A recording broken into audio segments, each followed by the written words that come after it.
Otherwise, they're going to question the economic return. You know, I've seen a couple examples of where folks have said they put call centers out in some of these uh, communities, but we need more than just call centers. We also need government to certainly be more open to hiring people with records across the board rather than just in entry level types of low level types of roles where you're, you know, at best it's not quite a quality job. It might be a minimum wage job, but you gotta push them to have the moral center to bring people into these other types of roles and opportunities. And so that becomes a policy driven perspective from my view. But if you think about what are the needs that communities have, I'm so sorry the to businesses interrupt. This is Victoria necessary to serve that. Anaya's office. Roger, the meeting is now live streaming. Again, I'm very sorry to interrupt, but we're finally able to get it through. So the meeting can officially start whenever you're ready. Okay. All right. Thank you, Harry. So that pretty much kind of where I land. It's what everybody else has said. Zero in on the needs, figure out how to create and incentivize the businesses that will solve those needs. Then you can go on to higher level type of occupational training. And not just simply jobs for people, but give them a chance to be involved in the enterprises themselves. Great. Thank you. Olga. Hi, everyone.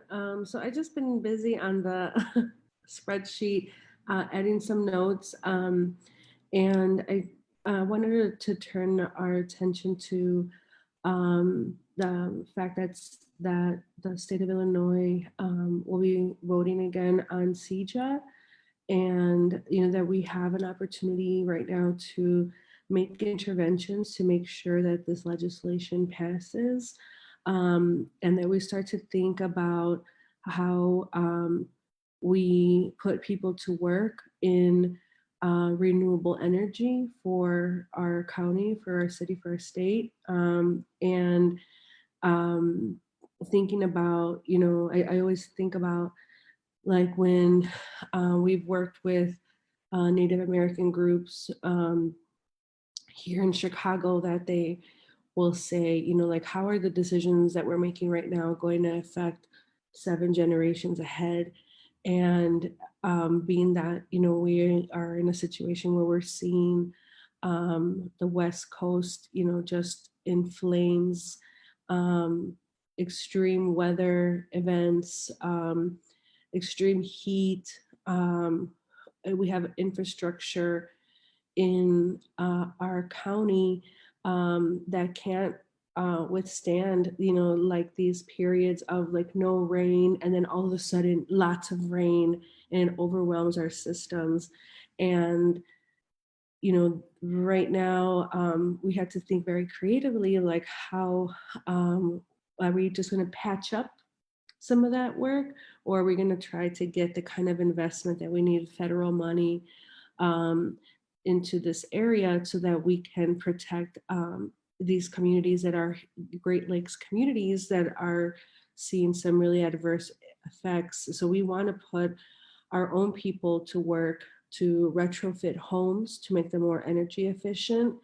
We want to have opportunities to make solar energy affordable for families and not leaving out renters who don't have the opportunities, that homeowners might have. And in our document, I also entered, there are places that are already doing this. There are Great Lakes communities that have already been very forward thinking. And in particular, I put Push Buffalo's green development zone, where the community there was able to purchase houses that had been abandoned and make another community that was not dependent on energy the way that it had been in the past. So like they've actually been able to make solar community owned. So they have been able to generate funds from farming their own energy and then putting it back into the system and creating extra money. And they, in that community, they've used a participatory budgeting process to decide how to spend this extra money that we now have.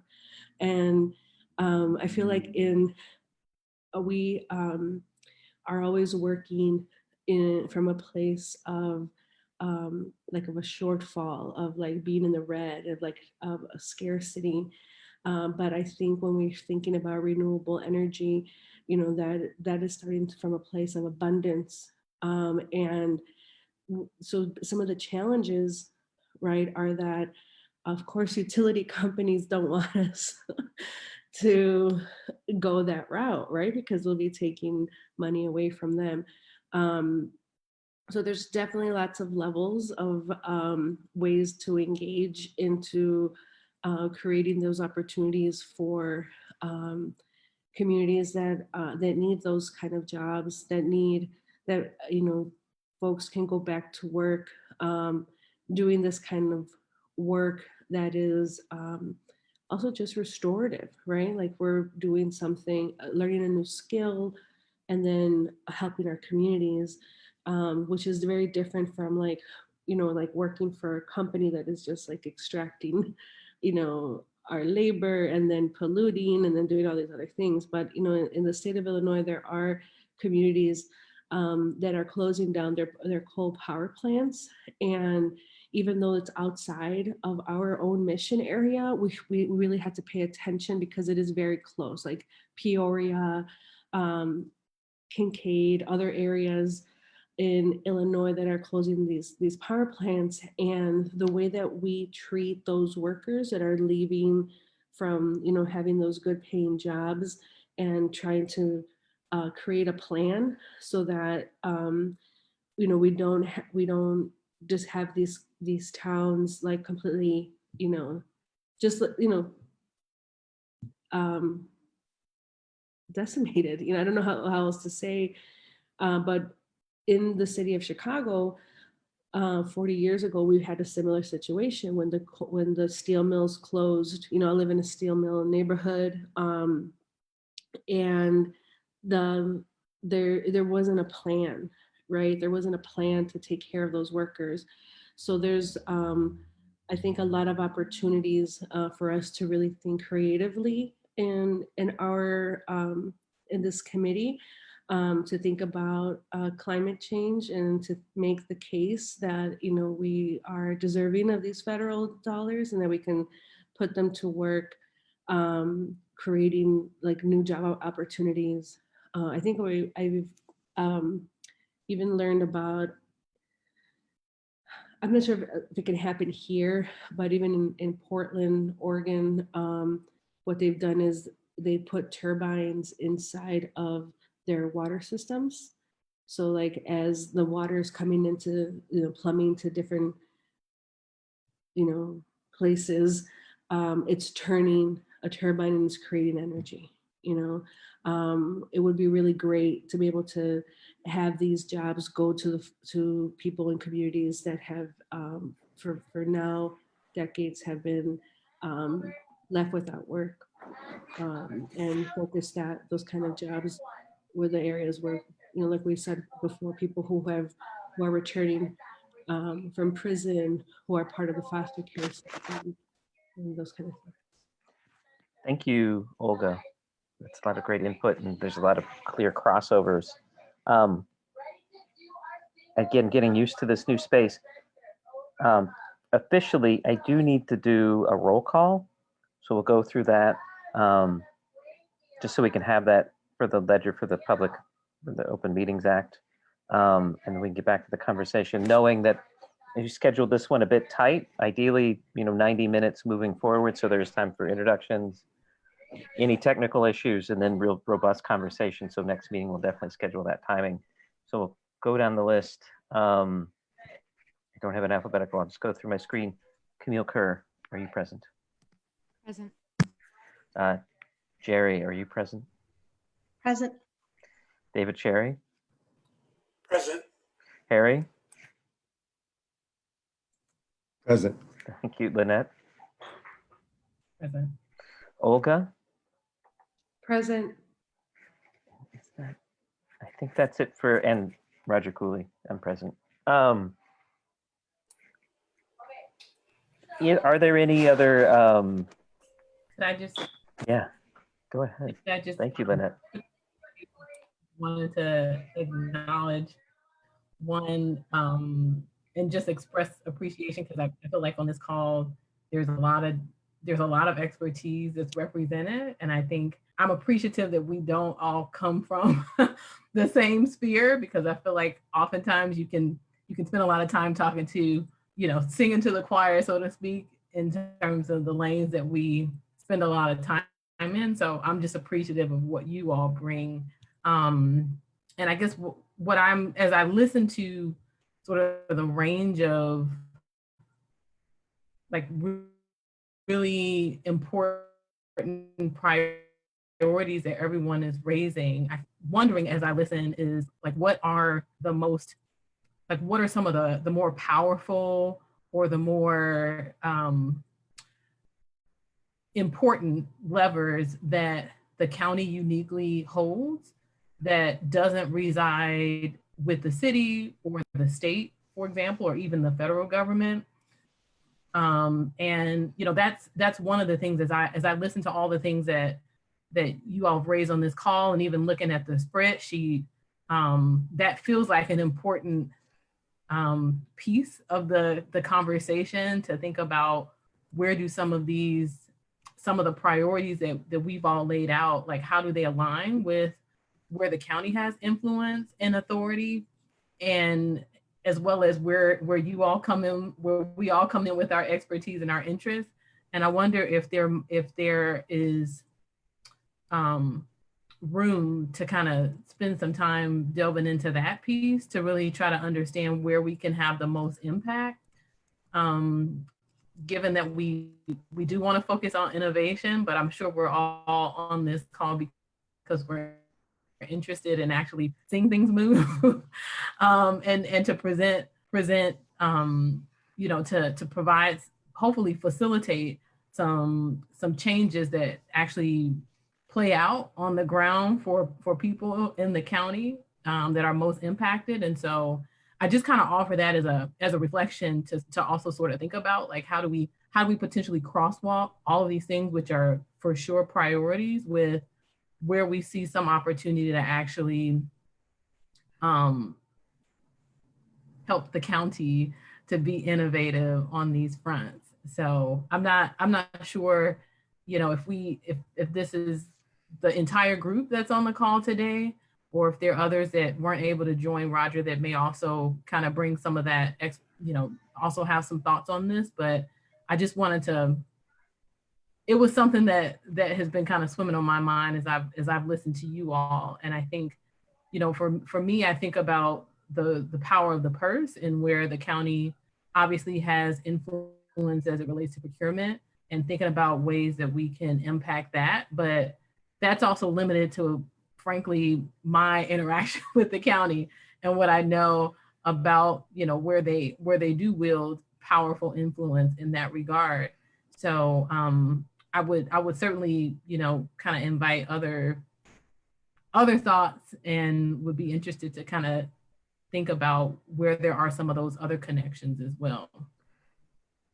Lynette, I agree with you. I think quick, nothing very in-depth, but a quick 30,000 foot crosswalk would be very beneficial into aligning some of these common themes that we've been discussing on this call, workforce, stability, jobs, economic development.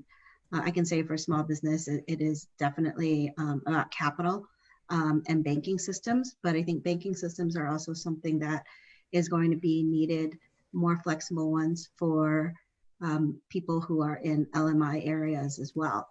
And I don't want to lose focus, especially on lifting up those who are LMI in those areas, most especially in the south and west sides. But as I noted, we've got other areas in Cook County where you're seeing a growth of that, and especially exacerbated due to COVID. I think it would behoove us to also speak with, not everybody is on this call. Carrie isn't on it with Chicago Jobs Council. I think if we at least made a bucket, that the key points, procurement is definitely a large lever where we could possibly make a difference and could be a winnable battle. So thanks, Camille, for pointing that out and lifting that up. I also think it's, what can we do in the next year for the county? What can we provide for the county to do in the next year? That's essentially going to be, and following CDC's term, like a winnable battle, more of that low hanging fruit where we can begin to make a difference and that base building for recovery for the county, given that the county has also disproportionate amount of resources compared to the city of Chicago. So that might be something to keep in mind is, where's the resources and capacity of the county? And when we talk about that, how are we actually unintentionally comparing to what we see in the city of Chicago, which we know has multiple times that of the county. So that might be something that we want to keep in mind when we talk about and discuss ways that the county can help support its residents and businesses, is that the resource allocation is vastly different if we were to want to have the county replicate anything that at the city level. So what do we look like? What does it look like in adapting something as we are moving in these discussions? Thank you. One more technical point for the meeting. Are there any, now that we have gone live, done roll call, are there any public comments? No, you did not receive public comment for this meeting. Okay, or participants on the Facebook.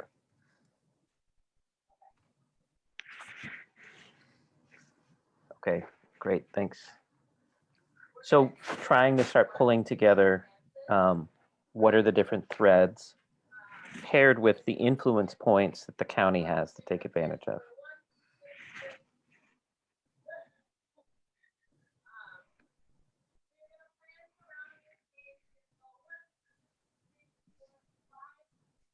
Here, I'll take your chat box here, put it in the notes for future reference too. Were there, regarding those cross-cutting issues, some other feedback on that?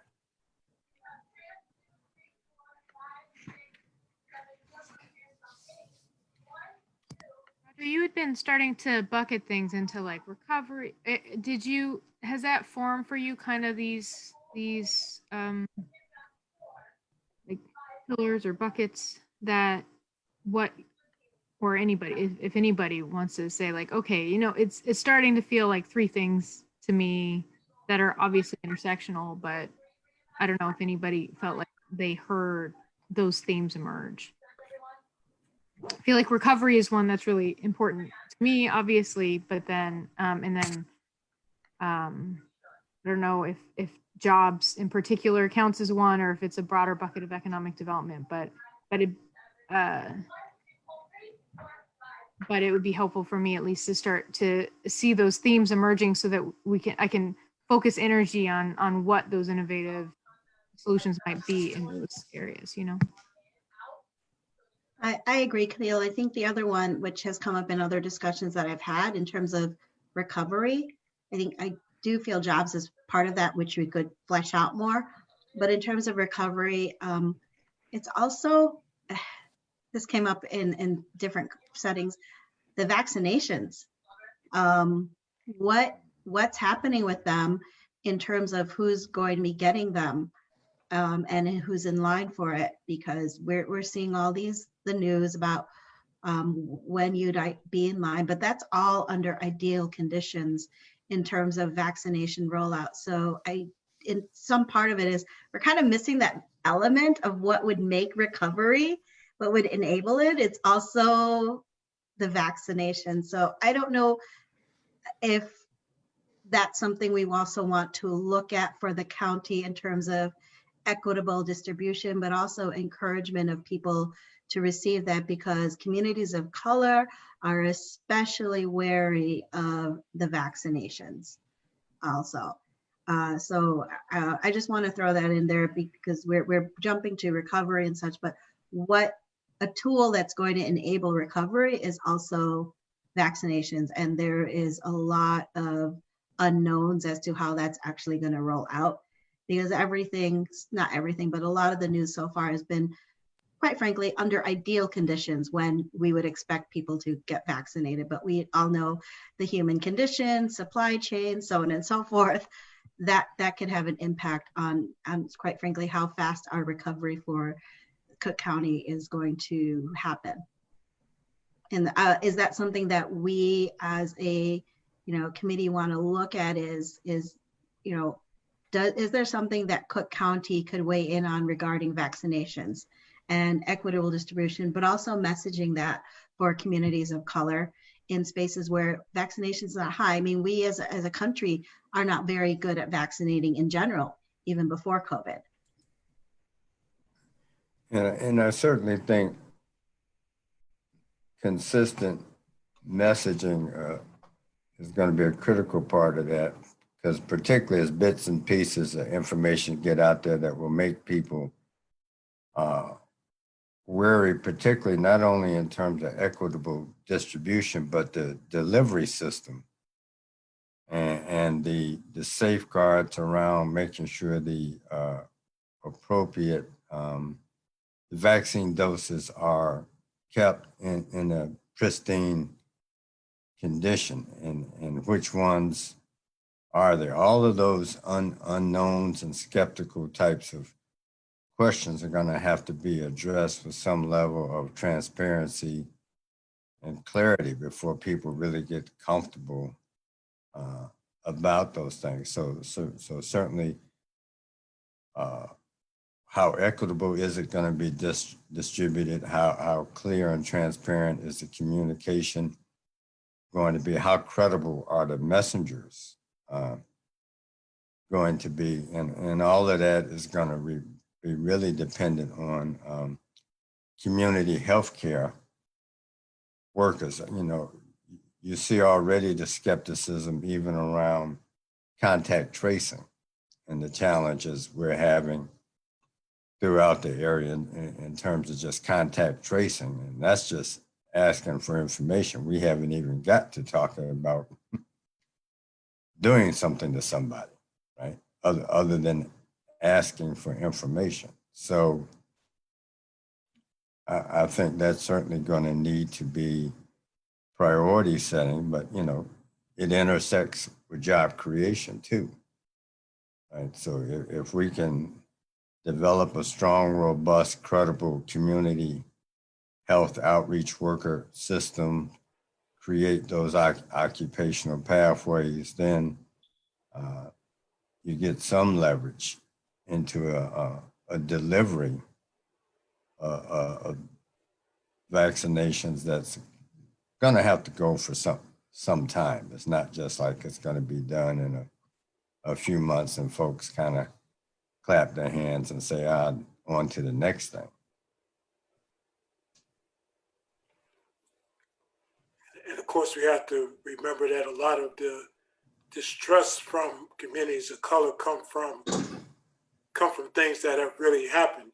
Not really it's not so much stuff that's happened in Cook County, but the United States government, as some of us here know about, what happened with the Tuskegee experiment, where black men were given syphilis in the 1930s by U.S. government doctors and then went untreated for 40 years, and they wound up giving syphilis to their wives. And that's just an incredible 40-year experiment by the United States government. And and those that story has been passed down through certainly through Black communities and even other communities of color, and even talk more recently about the U.S. policy where there were people in the Trump administration who wanted to sterilize,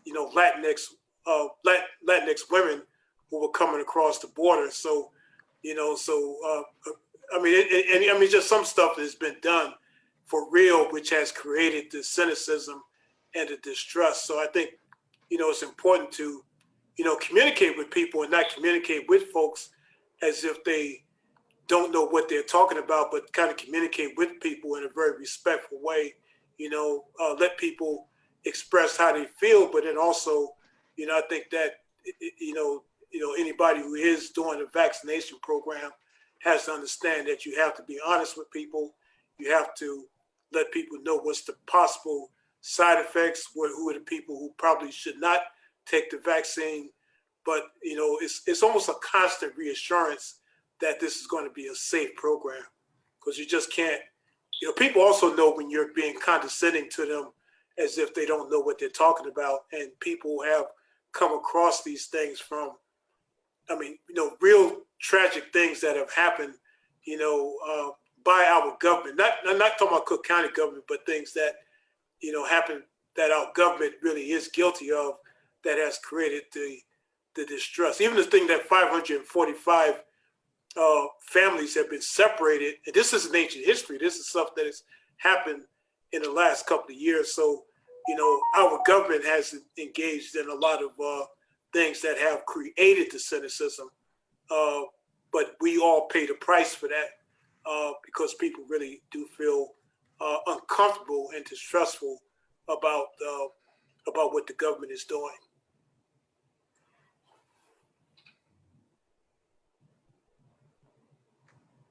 Great.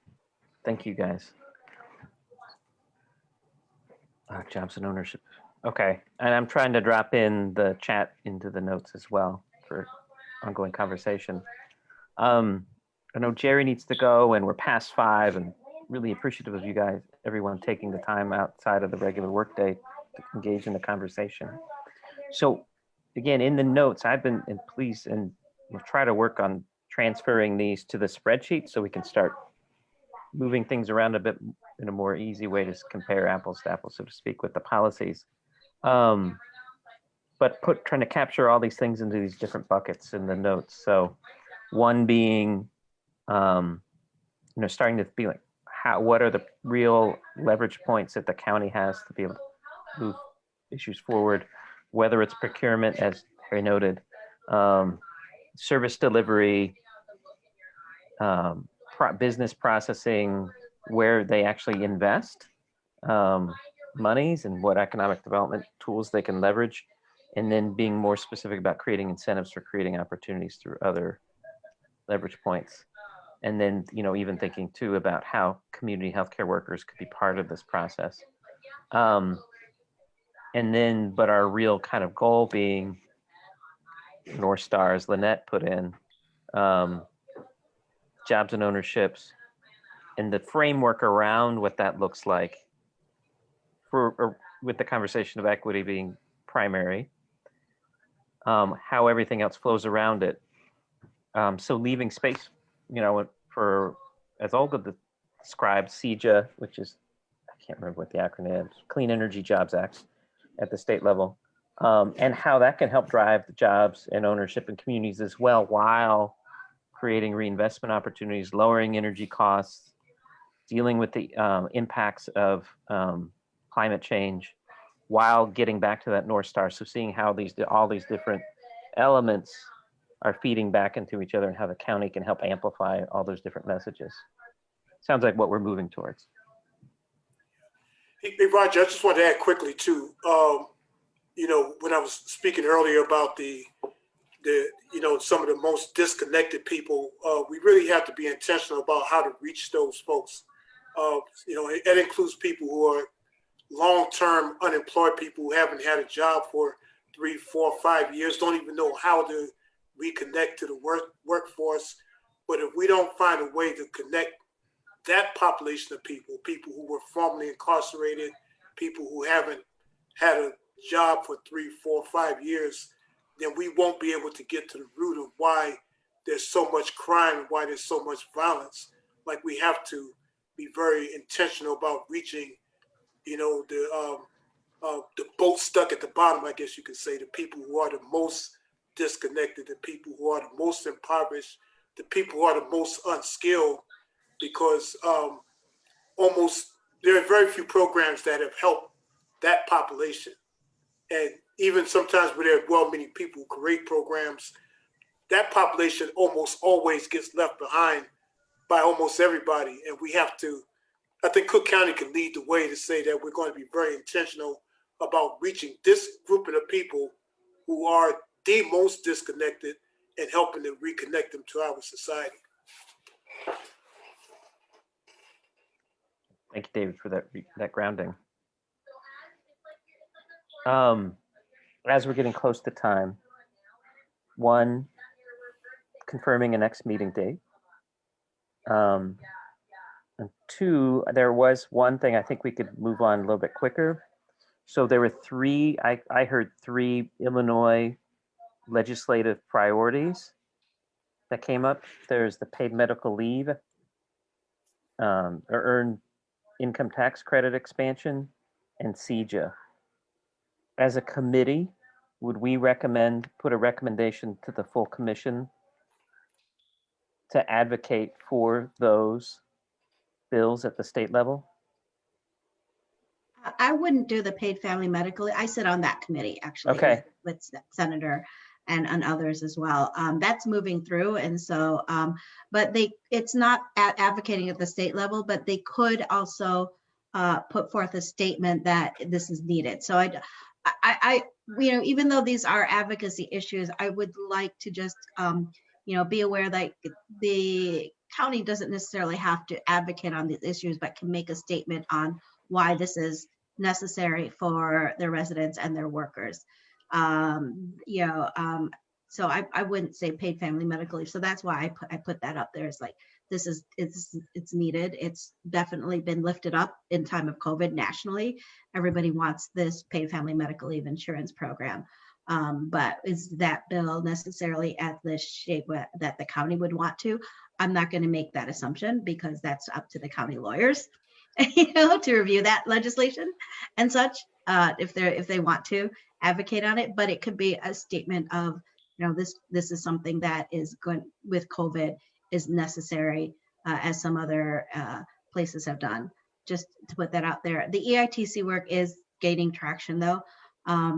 Again, all of these issues isn't something to recommend, I believe, to put forward, but that we would be exploring and seeing, what is it that we'd like the county to do if they weren't going to be advocating for them per se, because they still have to be introduced.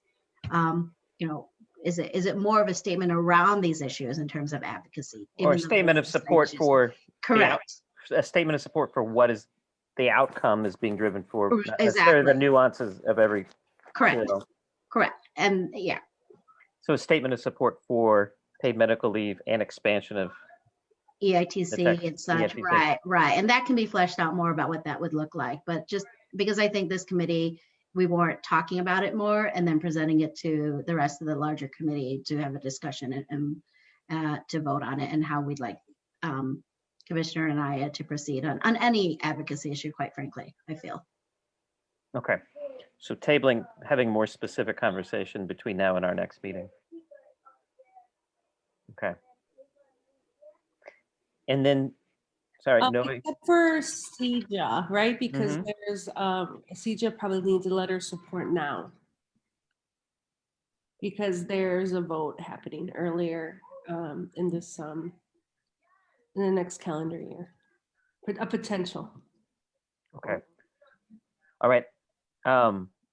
So just there was a mix between the 3rd and 4th Wednesdays of the month. Is the 20th or 27th a better date for folks? 20th.